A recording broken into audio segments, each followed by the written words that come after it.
Hello everyone. आज हम लोग थॉमस एल्वा एडिसन के जीवन परिचय पे संक्षिप्त चर्चा करेंगे। इनका जन्म 11 फरवरी 1847 मिलान, ओहियो, अमेरिका में हुआ था और इनकी मृत्यु 18 अक्टूबर 1931 West Orange, New Jersey, America में हुआ था। सन 1889 में पेरिस में एक विशाल अंतर्राष्ट्रीय प्रदर्शनी का आयोजन किया गया था, जिसमें पूरे एक विभाग में एक ही व्यक्ति थॉमस एल्वा एडिसन के आविष्कार और तकनीकी विकासों का प्रदर्शन किया गया था। इस महान आविष्कारक को पेरिस में आमंत्रित किया और उनका महान सम्मान के साथ स्वागत किया। एडिसन के इस सम्मान समारोह में एक वक्ता ने तो यहाँ तक कहा था कि इन्होंने इतनी अधिक संख्या में आविष्कार किए हैं कि शायद अब दूसरे लोगों के आविष्कार करने के लिए कुछ शेष ही नहीं रह गया है। वास्तविकता तो यह है कि इस अकेले व्यक्ति ने 1000 से भी अधिक पेटेंट प्राप्त किए। मानव विकास के इतिहास में अब तक कोई भी वैज्ञानिक ऐसा नहीं हुआ है जिसने एडिसन के बराबर आविष्कार किए हों। थॉमस एल्वा एडिसन का जन्म मिलान में हुआ था। इनके पिता ने हर प्रकार के व्यवसाय करने का प्रयास किया, लेकिन उन्हें किसी में भी सफलता न मिली। एडिसन बचपन में बहुत ही कमज़ोर था और उसका व्यक्तित्व बहुत ही जटिल था, लेकिन इनका मस्तिष्क सदा प्रश्नों से भरा ही रहता था। वह किसी भी चीज़ को तब तक नहीं मानते थे जब तक कि उसका स्वयं परीक्षण न कर लें। इस प्रकार के दृष्टिकोण के कारण ही इन्हें स्कूल से निकाल दिया गया। इनके अध्यापक ने कहा था कि इस लड़के का दिमाग बिल्कुल खाली है। स्कूल से निकाले जाने के बाद इन्हें इनकी मां ने, जो स्वयं एक अध्यापिका थी, पढ़ाया। 10 साल की उम्र में ही इन्होंने अपने घर के तहखाने में एक प्रयोगशाला बना ली थी। अपने प्रयोगों के लिए जब इन्हें अधिक धन की आवश्यकता हुई तो इन्होंने ग्रांड ट्रंक रेलवे पर चलती हुई रेलगाड़ियों में अखबार, टॉफ़ी बेचना आरंभ कर दिया। इन्होंने यह कार्य लगभग 1 वर्ष तक किया और इसी अवधि में एक साधारण किस्म का टेलीग्राफ भी बनाया। सन 1861 में उत्तर और दक्षिण के बीच में युद्ध छिड़ गया। लोगों की उत्सुकता थी कि उन्हें युद्ध के विषय में समाचार जल्दी से जल्दी मिले। इस आवश्यकता को देखते हुए एडिसन ने एक समाचार पत्र छापने की योजना बनाई। उन्होंने $12 में एक पुराना छापाखाना खरीदा और उसे ट्रेन में ही लगा दिया। कुछ कागज़ खरीदकर उन्होंने समाचार पत्र छापना आरंभ कर दिया। इस समाचार पत्र का नाम था ग्रांड ट्रंक हेरल्ड। यह विश्व का पहला समाचार पत्र था जो एक रेलवे ट्रेन में छापा जाता था और वहीं से बांटा जाता था। इस समाचार पत्र के लगभग 400 खरीदार थे।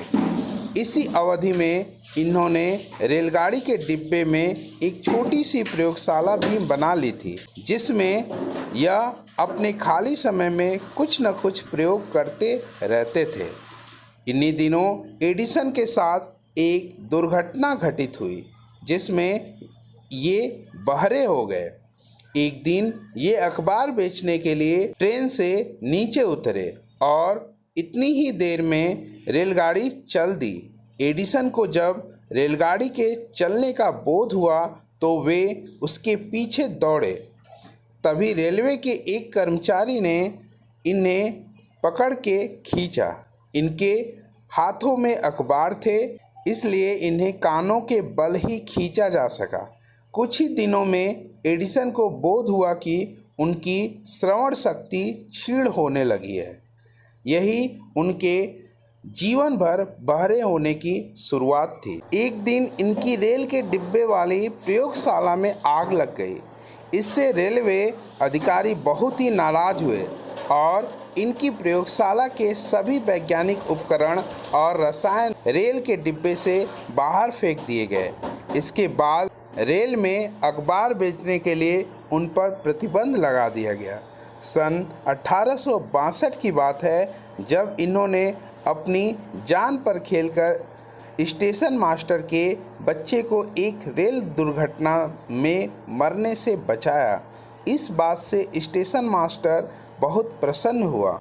उसके पास धन के रूप में तो कुछ देने को था नहीं, लेकिन उसने एडिसन को टेलीग्राफी सिखाने का वचन दिया।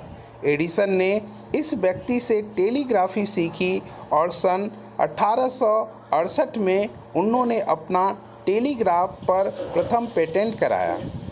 उसी वर्ष उन्होंने वोट रिकॉर्ड करने की मशीन का आविष्कार किया। इसके अगले वर्ष वे न्यूयॉर्क चले गए। वहाँ पर भी उन्होंने कुछ समय गरीबी में गुजारा, लेकिन कुछ दिन बाद उन्हें स्टॉक एक्सचेंज के टेलीग्राफ ऑफिस में नौकरी मिल गई। उन्होंने अपना टेलीग्राफ उपकरण एक्सचेंज के प्रेसिडेंट को इस आशा में भेंट किया कि उन्हें इसके $2000 मिल जाएंगे, लेकिन एक्सचेंज का प्रेसिडेंट उनके इस टेलीग्राफ उपकरण से इतना प्रभावित हुआ कि उसने एडिसन को इसके $40,000 दिए। यहीं से उनके सौभाग्य का आरंभ हुआ। सन 1876 में न्यू जर्सी के मैनलो पार्क में इन्होंने अपनी प्रयोगशाला स्थापित की। वहाँ इन्होंने इतने अनुसंधान किए कि लोग इन्हें मैनलो पार्क का जादूगर कहने लगे। सन 1877 में एडिसन ने ग्रामोफोन का आविष्कार किया। इसी प्रयोगशाला में सन 1879 में एडिसन ने विद्युत बल्ब का आविष्कार किया। 9 वर्ष के उपलक्ष्य में सारी सड़क को एडिसन द्वारा खोजे गए बल्ब से सजाया गया और इस सजावट को देखने के लिए विश्व भर के संवाददाता आए।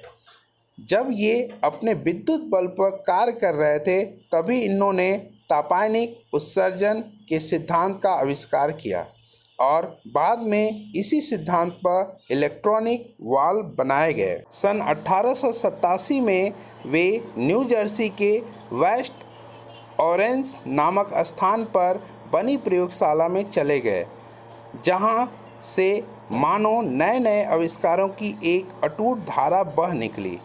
एडिसन ने एक मशीन का आविष्कार किया, जिसके आधार पर बाद में रेमिंगटन टाइपराइटर विकसित किया गया।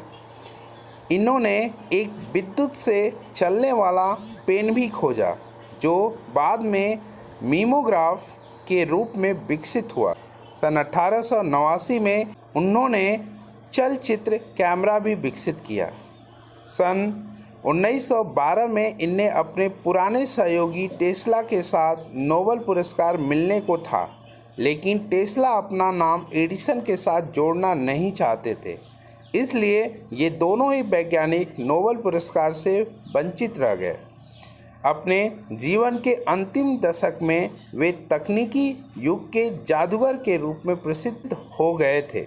वे जीवन की अंतिम सांसों तक 18 अक्टूबर 1931 भी नई चीज़ें खोजने में लगे रहे। इतनी महान प्रसिद्धि के बावजूद भी वे बहुत ही सरल स्वभाव के थे। यह बात उनके इस कथन से स्पष्ट हो जाती है। मेरे अंदर 1% विद्वता का उत्साह रहा, लेकिन 99% कठिन परिश्रम का। सन 1960 में उनका नाम अमेरिका के उन प्रसिद्ध व्यक्तियों की सूची में जोड़ा गया जिन्हें member of the hall of fame कहते हैं। Thank you.